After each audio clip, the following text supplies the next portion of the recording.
Hi, I'm Derek McLane, and I'm the set designer for Beautiful. When I was in college, somebody had asked me to design a set for a production of Guys and Dolls, and I was completely smitten.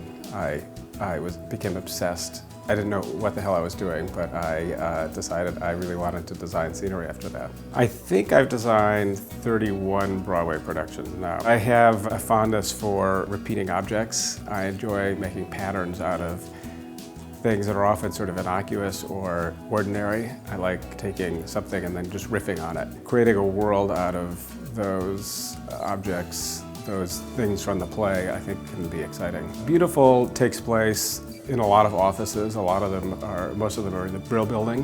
What the Brill building was in the 50s and 60s is a place where all of the top recording artists, all the top songwriters, and top music producers all worked. There's a line very early on in the show where Carole King's describing the Brill building, and she said, "It's just like a factory, but they make songs." And I thought that was a great image, and I wanted to figure out some way to try to create the world of that factory on stage. And I looked at a lot of research of the Brill building and other recording studios of the era, and I sort of culled different details. In fact, most of the Brill building on the inside looked just like plain office rooms with sheetrock walls. But I looked for the sort of more interesting details, the soundproofing materials, the equipment, the musical instruments, because I wanted to create a space that felt like it was a hotbed of creativity.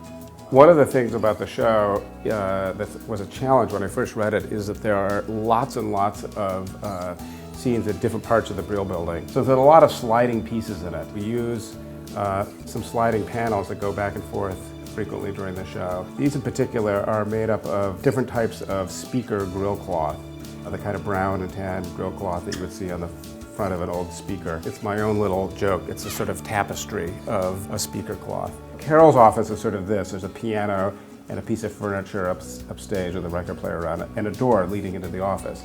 And when we go to, for example, Barry and Cynthia's office, all we do is we flip this piano around like that, and we bring on a sofa, and suddenly we have Barry and Cynthia's office. But if you look at the back of the set, upstage, you'll see that there's a whole series of rooms, sort of cubicles, and they sort of go all the way upstage. The idea is that you just see a kind of like a rabbit warren of these little offices. This frame and the frame upstage is riffing on a texture of the Brill building. These are the finished sketches for Beautiful. This first one shows Carole King at a piano. We start the show at Carnegie Hall. Then we flash back to Carole when she's 16 in her Brooklyn apartment. It's basically a sofa and a television, which is kind of a plot point in the show. And then this is the first reveal of the Brill building that shows all of the cubicles and the music studios and all the gack.